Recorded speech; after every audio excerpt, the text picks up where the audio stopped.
And happy Tuesday to you. Today is Tuesday, July the 30th. That's right. It's Tuesday, July the 30th. July is over. Absolutely. It's shortly after the 10 a.m. hour. We're in the heart of Old Town Conyers at 901 Main Street in the Assembly Hall, and we're calling our meeting to order this morning. And we will start with the presentation of I believe this is our third millage rate presentation this morning by our CFO. Absolutely.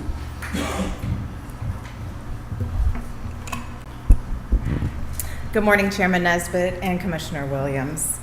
I would like to begin our third public hearing with a video that explains the 2024 proposed millage rate. Thank you.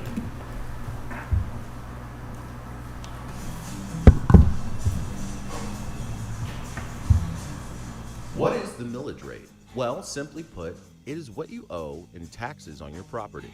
Each mill represents $1 of $1,000 in property value. Now, although the county would be keeping the same millage rate from last year, the state still views it as a tax increase because property values are going up, which is good news for residents who plan on selling their property in the near future since the property value and home equity have increased. To help lower your tax bill, the homestead exemption and the homestead option sale tax, also known as HOST, can be applied to that amount. So, for instance, if your house is valued at $100,000, you would owe approximately $747.60 in taxes. But with both the homestead and HOST exemptions applied, you only owe an estimated $225.31. Similarly, if your house is valued at $350,000, you would owe approximately $2,616.60. After applying both the homestead and HOST exemptions, you would only owe an estimated $1,126.54. So where exactly do these tax dollars go? For every dollar paid on your property tax bill on a homesteaded property, which also receives the HOST exemption in Rockdale County, the county receives approximately 18% or 18 cents that go toward county maintenance and operation. Let me repeat that. The county receives approximately 18% or 18 cents for maintenance and operation. 4% or 4 cents goes toward the stormwater maintenance fee. The remaining 78% or 78 cents goes toward the school system, which sets its own millage rate.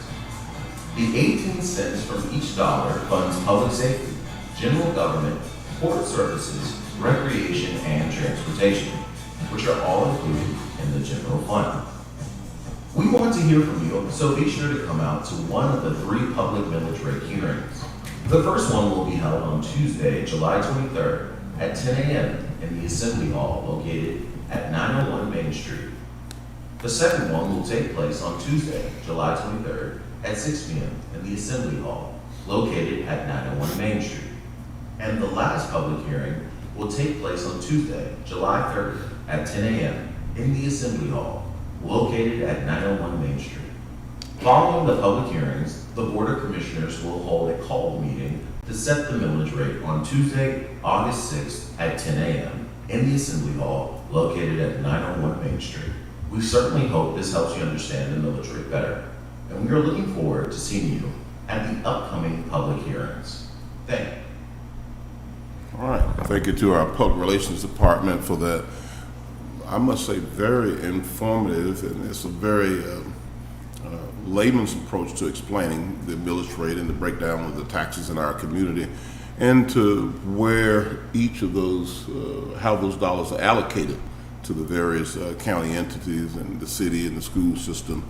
But also it broke down about where in county government for day-to-day operations, how it is impacted, and it included the stormwater fee. So thank you to the Public Relations Department. I think that was a very good presentation that really breaks it down and explains to our public. And I also want to point out that it really placed emphasis on 78 to 82% of all of the taxes collected are allocated to public education.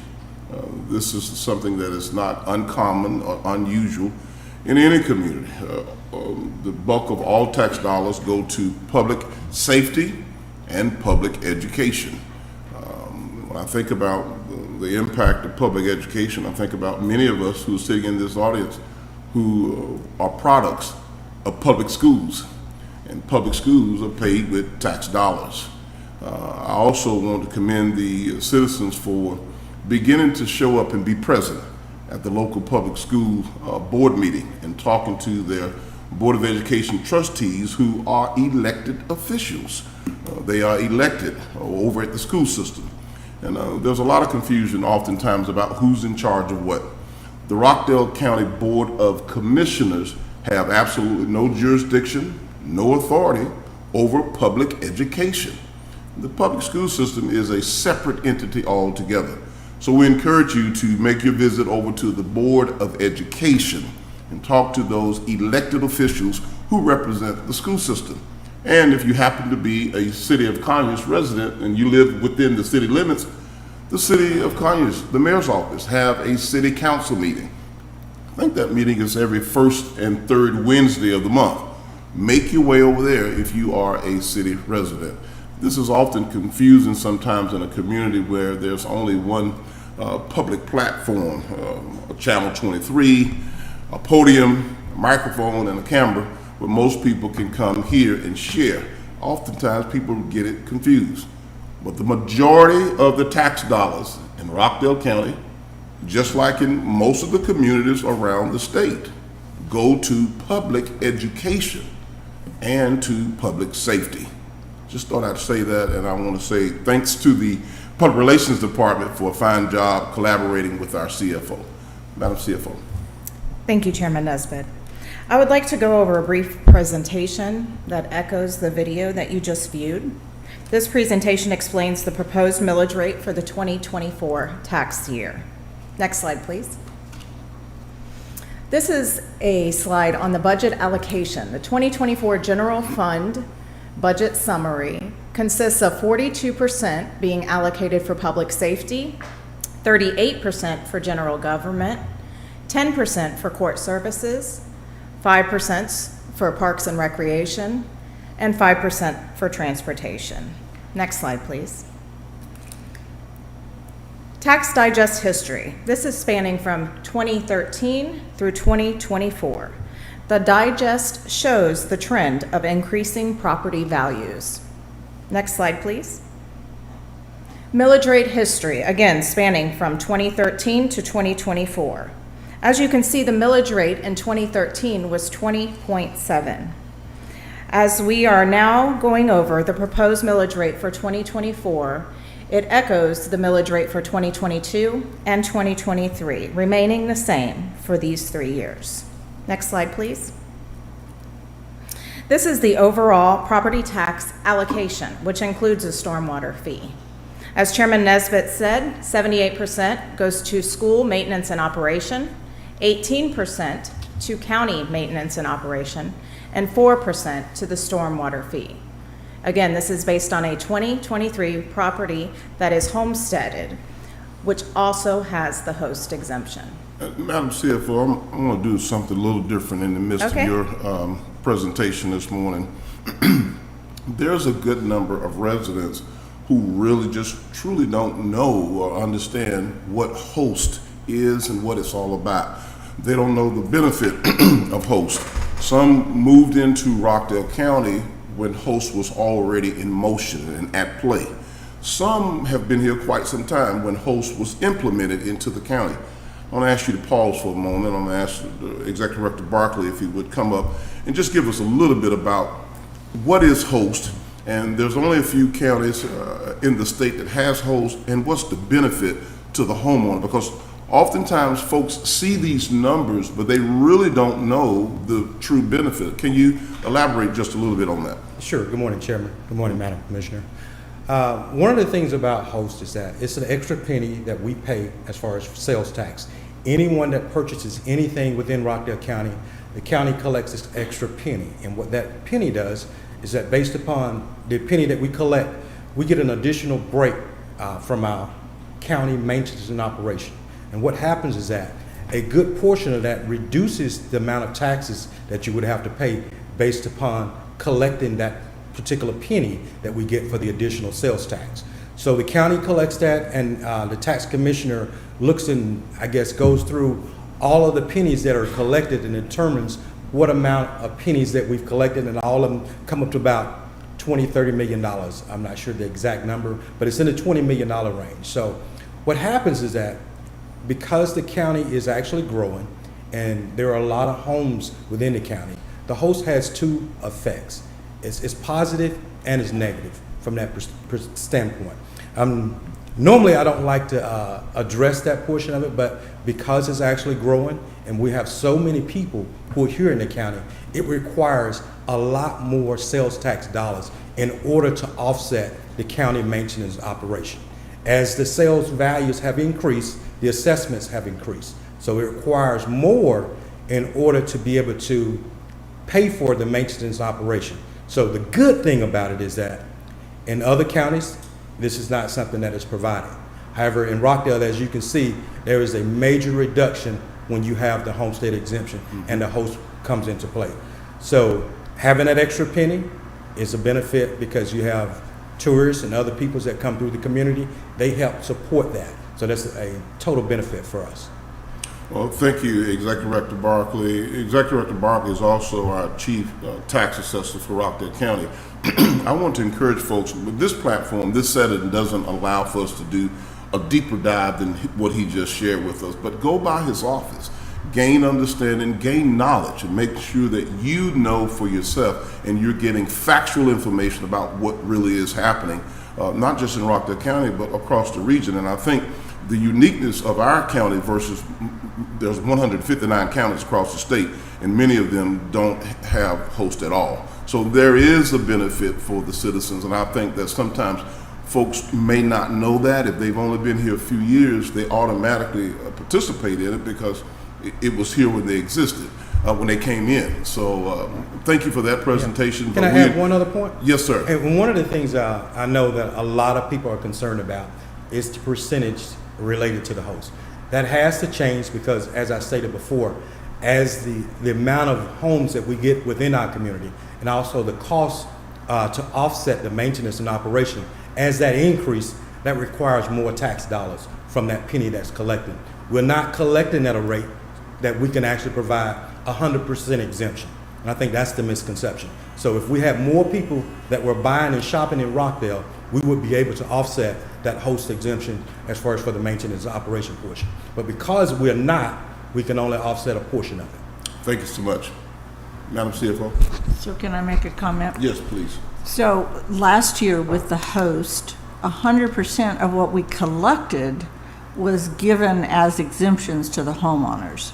It didn't, like you said, it did not exempt their bill 100%. Right. Because of the fact that we didn't collect enough And just to sales clarify tax. that even further, we provided 100%, we gave an exemption that was equal to 100% of everything that we collected.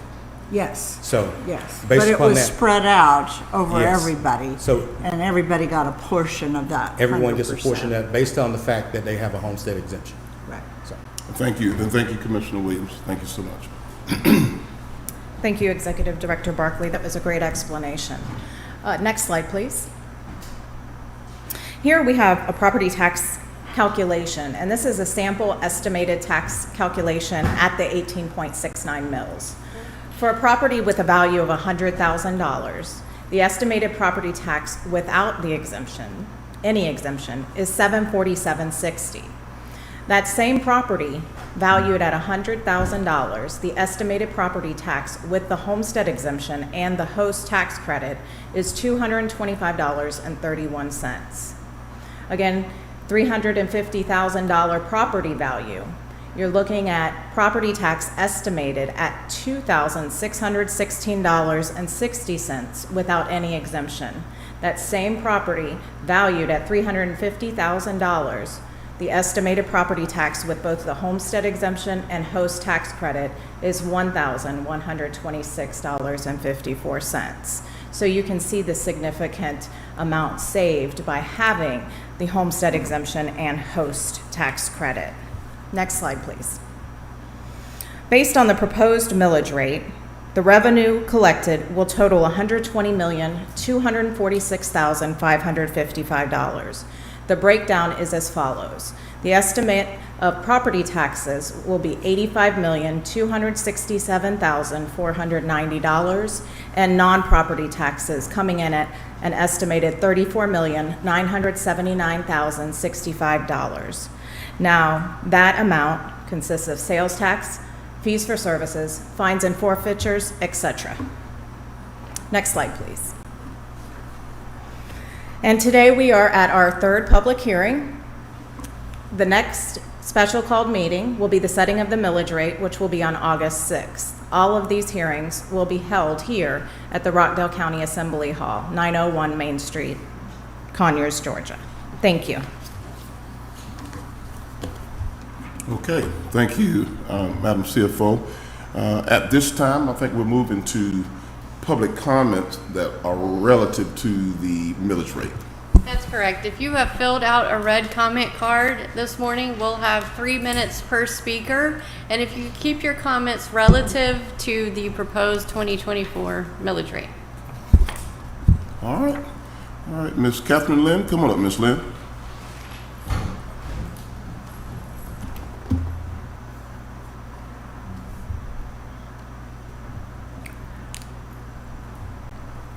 Two years ago, you had a packed house at these hearings. People were alarmed and scared about how they were going to afford their tax bills. It hasn't gotten any better since then. The cost of everything has continued to rise, and most people have not gotten a raise to help offset the increase in their monthly household expenses, let alone the increase in their mortgages due to our ever-escalating tax bills. You talk a lot about a need for affordable housing in this county. Your answer to that is to approve countless high-density housing developments at a starting price point of $300K or more, which is hardly affordable. If you actually care about affordable housing, how about keeping it affordable for the people who own their homes here to stay in their homes? In terms of the budget, what is it that is so important that it must happen this year that requires 17.84% more revenue than last year's budget? You have increased the county budget by over $40 million in the last 3 years. If you ran this county like a business, like a small business even, you would recognize that you're running it into the ground. You can't just write checks and every August say, well, we have to have the money to cover those checks. That does not sound fiscal management. You need to trim the fat. Don't say you can't, because you can. Not every single thing that every department has asked for has to happen in this year. The taxpayers simply cannot afford it. For example, you had 3 different departments asking for a skid steer or a mini track loader. How about you buy one and let them share it until there's a demonstrated need to buy another one? You have a lot of departments asking for more vehicles. I saw a couple of them wanting to replace 14 to 16-year-old vehicles that have less than 60,000 miles on them. If you do the math on that, you realize it's about 10 miles a day that they have put on those vehicles over that time. So maybe a brand new F-250 is not really a warranted expense at this time. You should be revisiting every item on every budget request to determine what needs to happen when and what can wait. People are not going to care about parks improvements and whether the grass is cut if they're out working a second job to pay their tax bills in order to stay in their homes. I'd like to believe you haven't spent every dime of this money yet. You say you can't go any lower? Well, if you can't, then it's because you've already allocated these funds based on setting a millage rate that will cover it regardless of what the people can afford, and these hearings are meaningless. And I do have some issues about the host, okay? The host tax, the primary purpose of a host tax is to provide property tax relief. The county, under the Georgia Code, can use a portion of it to fund capital improvements. And it is used by counties who don't have a local option sales tax, which we don't. There are only 2 counties in Georgia that have it, DeKalb being one, okay? You could use 100% of those funds to offset property taxes. And if you're saying that you need more money to fund M&O, I don't really understand how that's a capital improvement. If you're talking about day-to-day expenses in this county, that's not what that is intended for. Thank you, Ms. Lynn. Thank you so much. I think that concludes the public comment. We'll now move to board comment. Commissioner Williams. I don't have any comments today, thank you. Okay. All right, very good. I think that wraps up our third millage rate hearing for Rockdale County for this millage rate season. Ladies and gentlemen, thank you for coming out for the millage rate hearing. We will be transitioning. This portion of our meeting is adjourned.